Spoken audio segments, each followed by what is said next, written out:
Saving account रखने वाले हो जाए सावधान। खाते में जीरो बैलेंस हो या फिर लाखों रुपए, आपका खाता हो जाएगा बंद। अब स्क्रीन पर अंगूठा लगाते ही पैसा हो जाएगा गायब। अप्रैल महीने में 14 दिन बंद रहेगा बैंक, न एटीएम से निकलेगा पैसा, न फोन पे न पेटीएम करेगा काम। लेकिन सबसे बड़ा सवाल, आखिर सरकार ने कौन कौन से 5 नियम लागू किए हैं? आइए सब कुछ जानते हैं इस 2 मिनट की रिपोर्ट में, क्योंकि इस अप्रैल महीने में 14 दिन तक बैंक बंद रहने वाला है। इसलिए इस वीडियो को पूरा ध्यान से देखिएगा, वरना कोई भी जरूरी काम होगा तो उसमें आपको बहुत दिक्कत हो सकती है। जी हाँ, आपको बता दें कि अगर आपका बैंक में सेविंग अकाउंट है, चाहे उसमें जीरो बैलेंस हो या फिर 10,000, 20,000, 50,000 या फिर 1 लाख रुपए क्यों न हो, तो ये खबर आपके लिए बेहद जरूरी है, क्योंकि अप्रैल महीने से बैंकिंग सिस्टम में कुछ बड़े नियम लागू किए गए हैं, जिन्हें हर अकाउंट होल्डर को समझना बेहद जरूरी है। सबसे बड़ी बात, आपके अकाउंट में पैसा रहेगा फिर भी आपका अकाउंट बंद हो सकता है। जी हाँ, बिल्कुल सही सुन रहे हैं आप। आइए अब एक एक पॉइंट को आसान भाषा में समझते हैं, इसलिए वीडियो को लाइक कर दीजिए। देखिए, सबसे पहला पॉइंट है 14 दिन तक बैंक बंद रहने वाला है। सबसे पहले आप समझ लीजिए कि अप्रैल महीने में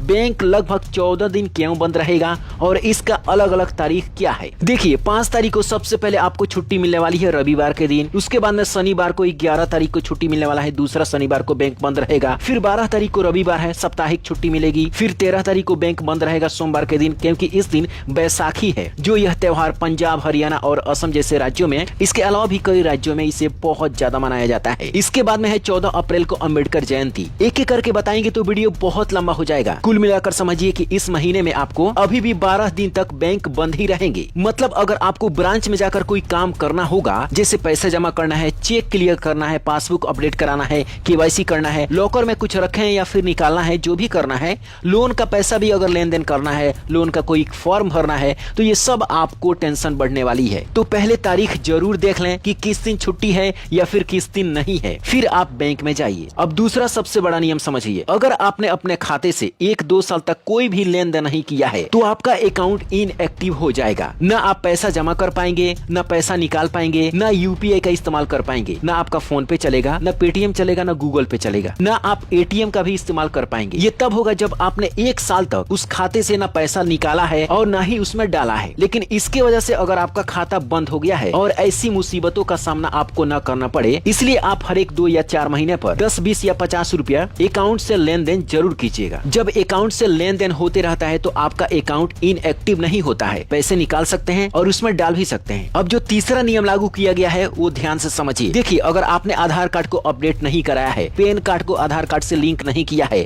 मोबाइल नंबर जो पुराना है खो गया है उसे आपने अपडेट नहीं कराया है, तो आपका बैंक अकाउंट फ्रीज कर दिया जाएगा। पैसा तो जमा हो सकता है लेकिन निकालने में आपको बहुत ज्यादा दिक्कत होगी और इसके साथ साथ आपका यूपीआई भी बंद हो सकती है। इसलिए हर सेविंग अकाउंट वाले को केवाईसी जरूर चेक करा लेनी चाहिए। इसके अलावा सरकार ने एटीएम से पैसा निकालने के लिए भी नया नियम लागू किया है। अब एटीएम वाला नियम समझिए। पहले ज्यादातर बैंक फ्री ट्रांजैक्शन देते थे। अपने बैंक से अगर आपने पैसा निकाला तो 5 बार, दूसरे बैंक से 3 या 5 बार निकाल सकते हैं। लेकिन अगर आप इससे ज्यादा बार ट्रांजैक्शन करते हैं तो इसके लिए आपको अलग से पैसे देने पड़ेंगे। पहले 21 रुपया लगता था, लेकिन अब 23 रुपया आपको देना पड़ेगा। मतलब लिमिट क्रॉस करते ही एक्स्ट्रा चार्जेस आपको देना पड़ेगा। अब 5वां जो नियम लागू किया गया है वो भी ध्यान से समझिए। अगर आपका जीरो बैलेंस वाला अकाउंट है तो घबराने की जरूरत नहीं है। ऐसा नहीं है कि जीरो बैलेंस होने से अकाउंट बंद हो जाएगा, लेकिन अगर आपने लंबे समय तक उसका इस्तेमाल नहीं किया तो इनएक्टिव हो जाएगा और हमेशा के लिए खाता बंद हो जाएगा। ऐसी बात नहीं है कि वो जिंदगी भर के लिए बंद हो जाएगा।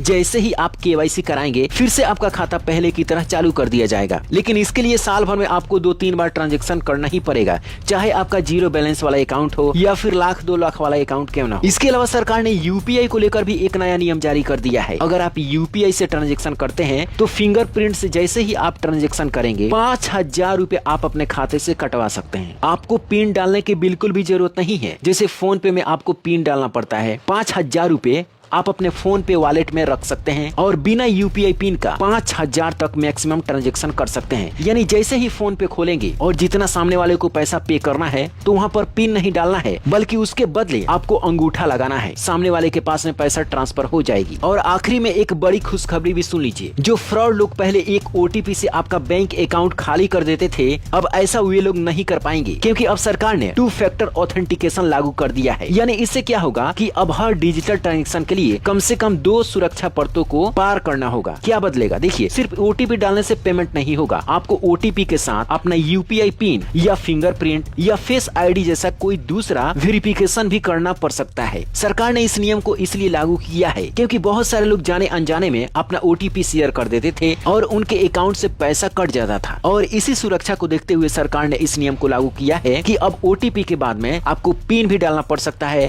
फिंगरप्रिंट भी डालना पड़ सकता है या फिर अपना फेस आईडी भी दिखानी पड़ सकती है। तो कुल मिलाकर आपकी सुरक्षा के लिए सरकार ने एक एक स्टेप बारीकी से सेट करके रखा है। तो अब इस वीडियो को पूरे भारत में शेयर कर दीजिए ताकि सभी लोगों को पता चल सके। Bureau report, black Bharat TV.